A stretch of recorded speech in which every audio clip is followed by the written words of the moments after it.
The Shadows on the Wall by Mary E. Wilkins Freeman. Henry had words with Edward in the study the night before Edward died, said Caroline Glynn. She spoke not with acrimony, but with grave severity. Rebecca Ann Glynn gasped by way of assent. She sat in a wide flounce of black silk in the corner of the sofa, and rolled terrified eyes from her sister Caroline to her sister Miss Stephen Brigham, who had been Emma Glynn, the one beauty of the family. The latter was beautiful still, with a large, splendid, full-blown beauty. She filled a great rocking chair with a superb bulk of femininity, and swayed gently back and forth, her black silks whispering, and her black frills fluttering. Even the shock of death, for her brother Edward lay dead in the house, could not disturb her outward serenity of demeanour. But even her expression of masterly placidity changed before her sister Caroline's announcement, and her sister Rebecca Ann's gasp of terror.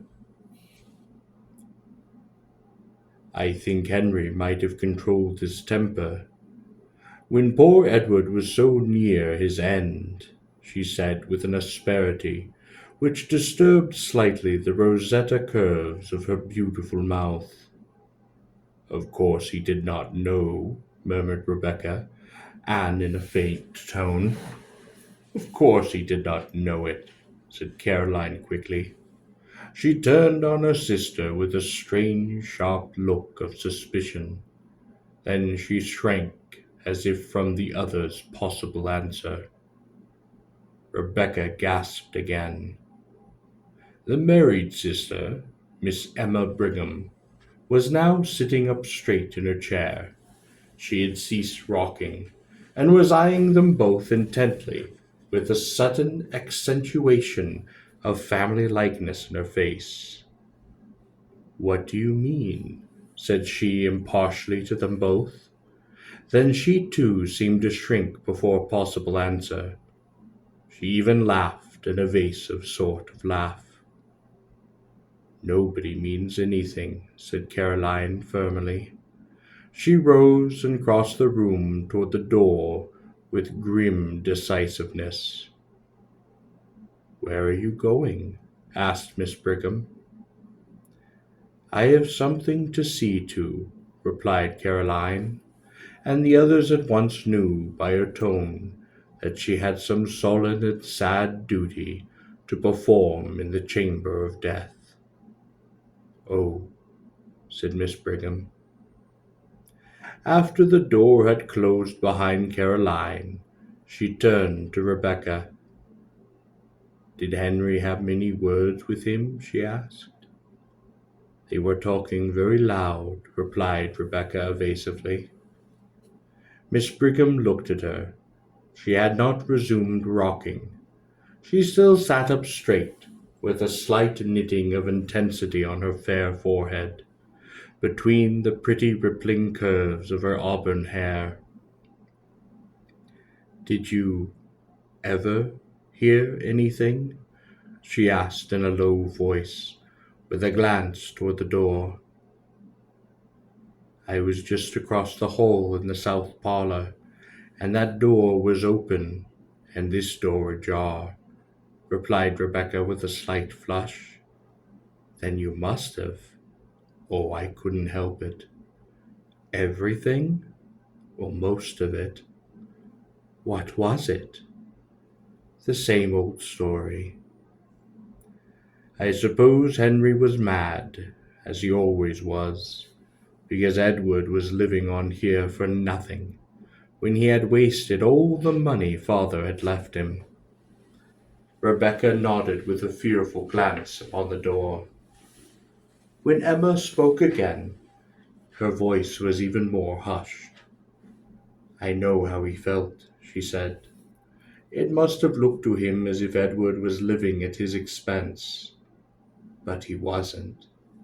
No, he wasn't. And Edward had a right here, according to the terms of father's will. Henry ought to have remembered that. Oh, yes, he ought. Did he say hard things? Oh, pretty hard, from what I heard. What? I heard him tell Edward that he had no business here at all, and he thought he had better go away. What did Edward say? That he would stay here as long as he lived, and afterward, too, if he was a mind to, and he would like to see Henry get him out. And then, well, what? Then he laughed. Well, what did Henry say? I didn't hear him say anything, but what? I saw him when he came out of this room. Did he look mad? You've seen him when he looked so. Emma nodded. The expression of horror upon her face had deepened. Do you remember that time he killed the cat because she had scratched him? Yes, but don't. Then Caroline re-entered the room. She went up to the stove, in which a wood fire was burning. It was a cold, gloomy day of fall. She warmed her hands, which were reddened from recent wash in cold water. Miss Brigham looked at her and hesitated. Glancing at the door, which was still ajar, it did not easily shut, being still swollen with the damp weather of the summer. She rose and pushed it together with a sharp thud, which jarred the house. Rebecca started painfully with a half-exclamation, and Carolina looked at her disapprovingly. It is time you controlled your nerves, Rebecca, she said. Miss Brigham, returning from the closed door, said imperiously that it ought to be fixed. It shut so hard. It will shrink enough after we've had the fire a few days, replied Caroline. I think Henry ought to be ashamed of himself for talking as he did to Edward, said Miss Brigham abruptly, but in an almost inaudible voice. Hush, said Caroline, with a glance of actual fear at the closed door. Oh, nobody can hear with the door shut.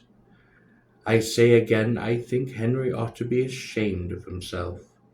I shouldn't think he'd ever get over it, having words with poor Edward the very night before he died.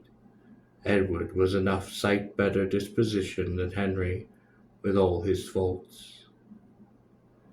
I never heard him speak a cross word, unless he spoke cross to Henry that last night. I don't know, but he did, from what Rebecca overheard. Not so much cross as sort of soft, sweet, aggravating, sniffed Rebecca. What do you really think ailed Edward? Asked Emma, in hardly more than a whisper. She did not look upon her sister. I know you said that he had terrible pains in his stomach, and had spasms. What do you think made him have them? Henry called it gastric trouble. You know Edward has always had dyspepsia. Miss Brigham hesitated a moment. Was there any talk of an examination? She said. Caroline turned upon her fiercely. No, said she, in a terrible voice. No. The three sisters' souls seemed to meet on one common ground of terrified understanding through their eyes. The old-fashioned latch of the door was heard to rattle, and a push from without made the door shake ineffectually. It's Henry, Rebecca sighed rather than whispered. Miss Brigham settled herself after a noiseless rush across the floor into her rocking chair again, and was swaying back and forth with her head comfortably leaning back. When the door at last yielded and Henry Glynn entered, he cast a covertly sharp, comprehensive glance at Miss Brigham with her elaborate calm, at Rebecca, quietly huddled in the corner of the sofa, with her handkerchief to her face, and only one small, uncovered reddened ear as attentive as a dog's, and at Caroline sitting with a strained composure in her armchair by the stove. She met his eyes quite firmly, with a look of inscrutable fear, and a defiance of the fear and of him. Henry Glynn looked more like his sister than the others. Both had the same hard delicacy of form and aquilinity of feature. They confronted each other with the pitiless immovability of two statues, in whose marble lineaments emotions were fixed for all eternity. Then Henry Glynn smiled, and the smile transformed his face. He looked suddenly years younger, almost boyish recklessness appearing on his face. He flung himself into a chair with a gesture which was bewildering from his incongruity with his general appearance. He leaned his head back, flung one leg over the other, and looked laughingly at Miss Brigham. "I declare, Emma, you grow younger every year," he said. She flushed a little, and her placid mouth widened at the corners. She was quite susceptible to praise. "Our thoughts today ought to belong to the one of us who will never grow older," said Carolina in a hard voice. Henry looked at her, still smiling. "Of course, we none of us forget that," in a deep, gentle voice. "But we have to speak to the living, Caroline, and I have not seen Emma for a long time, and the living are as dear as the dead." "Not to me," said Caroline. She rose and went abruptly out of the room again. Rebecca also rose and hurried after her, sobbing loudly. Henry looked shortly after them. "Caroline is completely unstrung," said he, and Miss Brigham nodded. A confidence in him inspired by his manner was stealing over her. Out of that confidence she spoke quite easily and naturally. "His death was very sudden," she said. Henry's eyelids quivered slightly, but his gaze was unswerving. "Yes," said he, "it was very sudden. He was sick only a few hours." "What did you call it?" "Gastric." "You did not think of an examination?" "Oh, there was no need. I am perfectly certain as to the cause of his death." Suddenly Miss Brigham felt a creep, as of some live horror over her very soul. Her flesh prickled with cold before an inflection of his voice. She rose, tottering on weak knees. "Where are you going?" asked Henry, in a strange, breathless voice.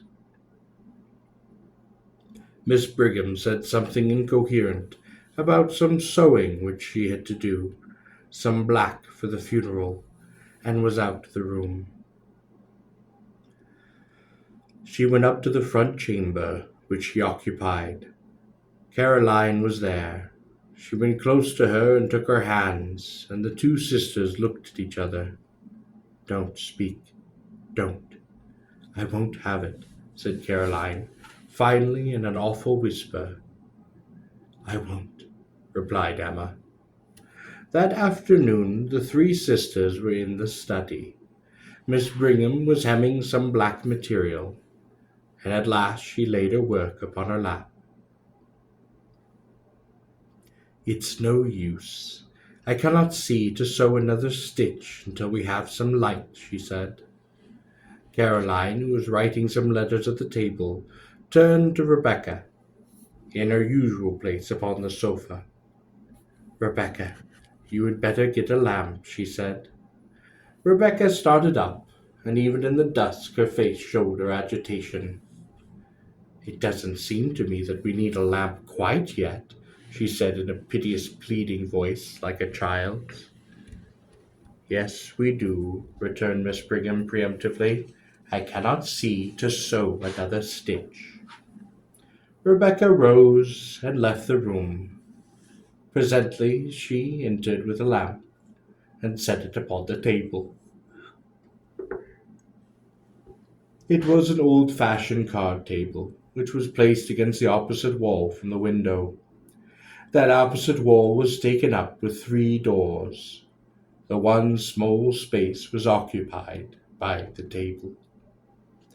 "What have you put that lamp over there for?" asked Miss Brighton, with more of impatience than her voice usually revealed. "Why didn't you set it in the hall, and have done with it? Neither Caroline nor I can see if it is on the table." "Oh, I thought perhaps you would move," replied Rebecca hoarsely. "If I do move, we can't both sit at that table. Caroline has her paper all spread around. Why don't you set the lamp on the study table in the middle of the room? Then we can both see." Rebecca hesitated. Her face was very pale. She looked with an appeal that was fairly agonizing at her sister Caroline. "Why don't you put the lamp on this table as she says?" asked Caroline, almost fiercely. "Why do you act so, Rebecca?" Rebecca took the lamp and set it upon the table in the middle of the room without another word. Then she seated herself upon the sofa, placed a hand over her eyes as if to shade them, and remained so. "Does the light hurt your eyes? Is that the reason why you didn't want the lamp?" asked Miss Brigham kindly. "I like to sit in the dark," replied Rebecca chokingly. Then she snatched her handkerchief hastily from her pocket and began to weep. Caroline continued to write, and Mrs. Brigham to sew. Suddenly, Miss Brigham, as she shewed glances at the opposite wall, her glance became a steady stare. She looked intently, her work suspended in her hands. Then she looked away again,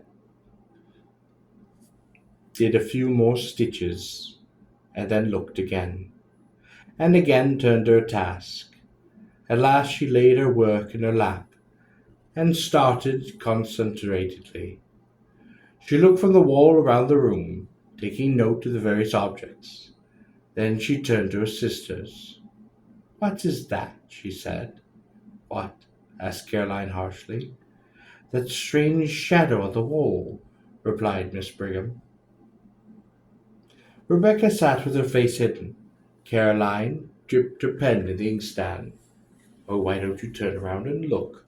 asked Miss Brigham in a wondering and somewhat aggrieved way. "I'm in a hurry to finish this letter," replied Caroline shortly. Miss Brigham rose, her work slipping to the floor, and began walking round the room, moving various articles of furniture, with her eyes upon the shadow. Then suddenly she shrieked. "Look at this awful shadow! What is it? Caroline, look, look! Rebecca, look! What is it?" All Miss Brigham's triumphant placidity was gone. Her handsome face was livid with horror. She stood stiffly pointing at the shadow. Then, after a shuddering glance at the wall, Rebecca herself also bursted out in a wild wail. "Oh, Caroline, there it is again! There it is again!" "Caroline Glynn, you look," said Miss Brigham. "Look! What is that dreadful shadow?" Caroline rose, turned, and stood confronting the wall. How should I know? She said. It has been there every night since he died, cried Rebecca. Every night. Yes, he died Thursday. This is Saturday. That makes 3 nights, said Caroline rigidly. She stood as if holding her calm with a vice of concentrated will. It it looks like stammered Miss Brigham in a tone of intense horror. I know what it looks like well enough, said Caroline. I've got eyes in my head. It looks like Edward, burst out Rebecca, in a sort of frenzy of fear. Only, yes, it does, assented Miss Brigham, whose horror-stricken tone matched her sister's. Only, oh, is it awful? What is it, Caroline? I ask you again, how should I know? Replied Caroline. I see it there like you. How should I know any more than you? Oh, but it must be something in the room, said Miss Brigham, staring widely around. We moved everything in the room the first night it came, said Rebecca. It is not anything in the room.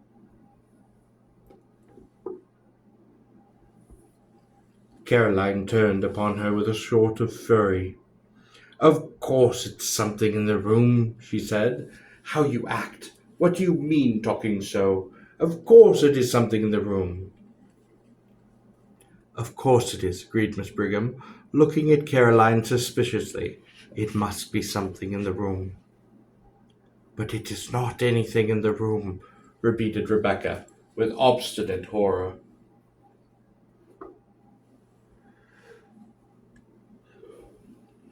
The door opened suddenly, and Henry Glynn entered.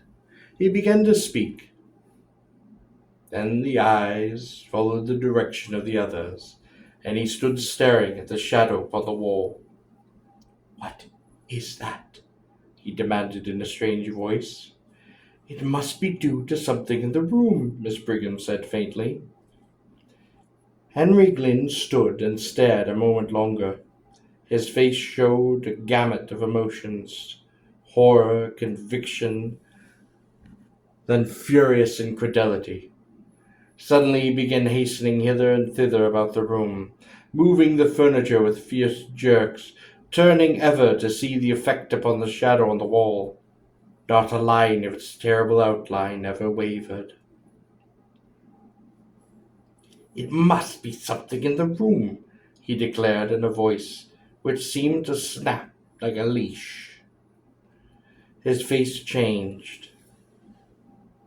The innermost secrecy of his nature seemed evident upon his face, until one almost lost sight of his lineaments. Rebecca stood close to her sofa, regarding him with woeful, fascinated eyes. Miss Brigham clutched Caroline's hand. With both stood in a doorway out of the way.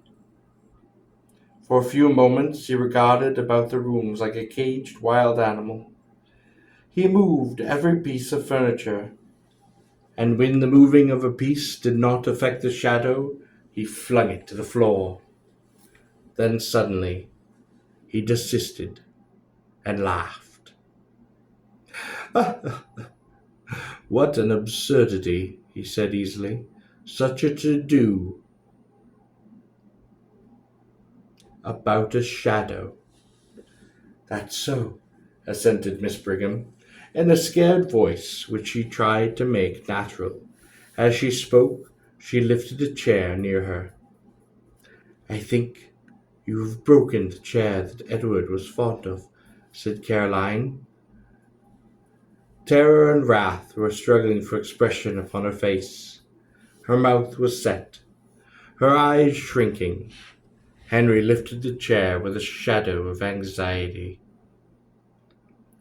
Just as good as ever, he declared uneasily. He laughed again and looked at his sisters. Did I scare you? He said. I should think you might be used to me by this time. You know my ways of wanting to leap to the bottom of a mystery. And that shadow, well, it does look queer. Much like. And I thought if there was any way of counting it, it would like to without any delay. You don't seem to have succeeded, remarked Caroline dryly. Then a slight glance at a wall. Henry's eyes followed her, and he quivered perceptibly. Oh, there is no accounting for shadows, he said, and he laughed again. A man is a fool to try to account for shadows. Then the supper bell rang.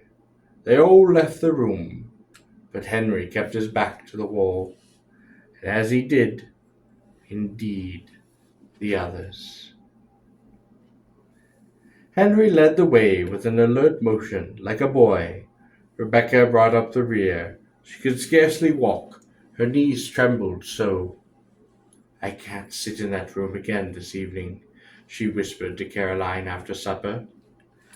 Very well, we will sit in the south room, replied Caroline.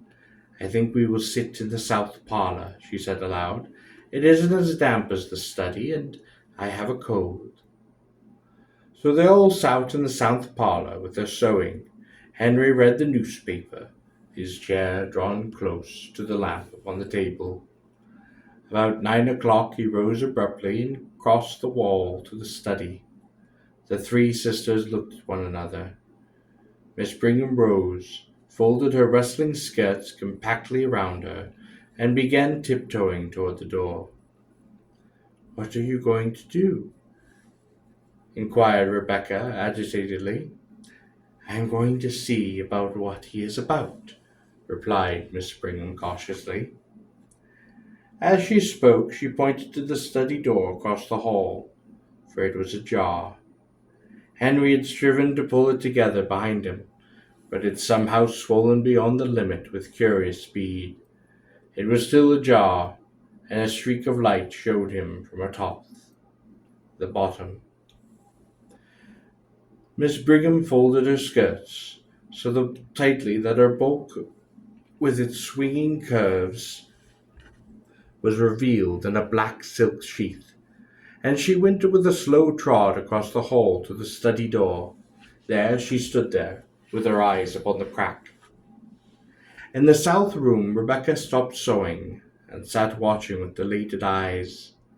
Carolina sewed steadily. What Miss Brigham, standing at the crack in the study door, saw was this. Sir Henry Glynn, evidently reasoning that the source of the strange shadow must be between the table on which the lamp stood and the wall, was making systematic passes and thrusts with an old sword which had belonged to his father all over and through the intervening space. Not an inch was left unpierced. He seemed to have divided the space into mathematical sections. He brandished the sword with a sort of cold fury and a calculation. The blade gave out flashes of light. The shadow remained unmoved. Miss Brigham, however, felt herself cold with horror. Finally, Henry ceased, and stood with the sword in hand, and raised as if to strike. Evidently, the shadow on the wall threateningly. Miss Brigham nodded back across the hall, and shut the south room behind her, before she related with what she had seen. He looked like a demon, she said again. Have you got any of that old wine in the house, Caroline? I don't feel as if I stand much more. Oh, yes, there's plenty, said Caroline. You can have some when you go to bed. I think we had all better take some, said Miss Brigham. Oh, Caroline, what? Don't ask. Don't speak, said Caroline. No, I'm not going to, replied Miss Brigham. But soon the three sisters went to their chambers, and the south parlor was deserted. Caroline called to Henry in the study to put out the light, and before he came upstairs. They had gone about an hour when he came into the room, bringing the lamp which had stood in the study. He set it on the table, and waiting a few minutes, pacing up and down, his face terrible. His fair complexion showed livid, and his blue eyes seemed dark blanks of awful deep reflection. Then he took up the lamp and returned to the library. He set the lamp upon the centre table, and the shadow sprang out once more upon the wall. Again he studied the furniture, and moved it about, but deliberately, with none of his former frenzy. Nothing affected the shadow. Then he returned to the south room with the lamp, and again waited. Again he returned to the study and placed the lamp upon a table, and the shadow sprang up upon the wall. It was midnight. Before he went upstairs, Miss Brigham and the other sisters, who could not sleep, heard him. The next day was the funeral. That evening the family sat in the south room. Some relatives were with them. Nobody entered the study until Henry carried a lamp in there after the hours, and retired for the night. He saw again the shadow and the wall leap to an awful life before the light. The next morning, at breakfast, Henry Glynn announced that he had to go to the city for 3 days. The sisters looked at him with surprise. He sounded solemn and left for home, and just now he practiced what had been neglect according to Edward's death. "How can you leave your patients now?" asked Miss Brigham wonderingly. "I don't know how to, but there is no other way," replied Henry easily. "I have had a telegram from Dr. Mitford." "Consultation?"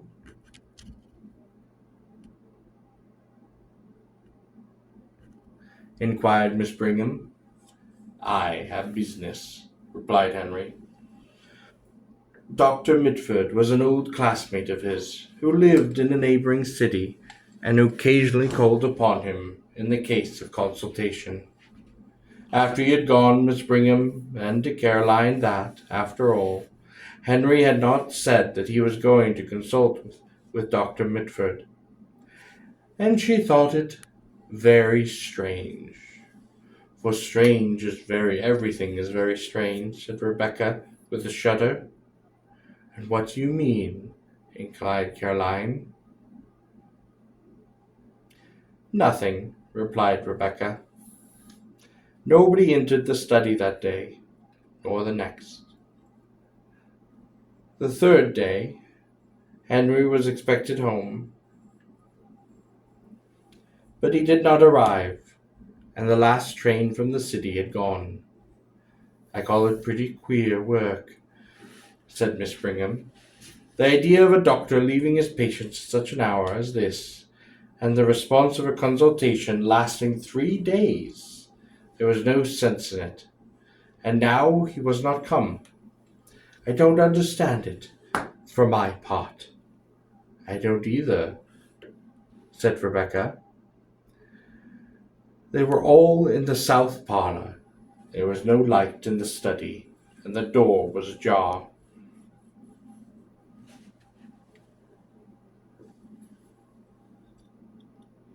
Presently Miss Brigham rose. She could not have told why. Something seemed to impel her, some will outside her own. She went out of the room, again wrapping her rattling skirts around that she might pass noiselessly, and again pushing at the swollen door of the study. "She has not got any lamp," said Rebecca in a shaking voice. And Caroline, who was writing letters, rose again, took the only remaining lamp in the room, and followed her sister. Rebecca had risen, but she stood trembling, not venturing to follow. The doorbell rang, but the others did not hear it. It was on the south door on the other side of the house from the study. Rebecca, after hesitating until the bell rang the second time, went to the door, for she remembered that the servant was out.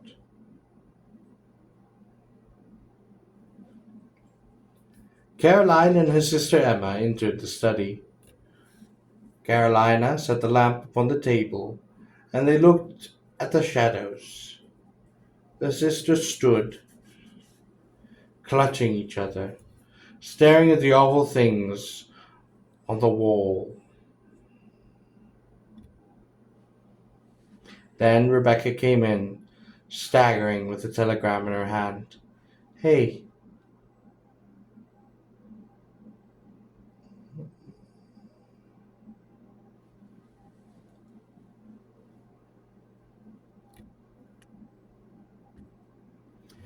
Caroline and her sister Emma entered the study. Caroline set the lamp upon the table. They looked at the wall. There were two shadows. The sisters stood, clutching each other, staring at the awful things on the wall. Then Rebecca came in, staggering, with a telegram in her hand. "Here is a telegram," she gasped. "Henry is dead."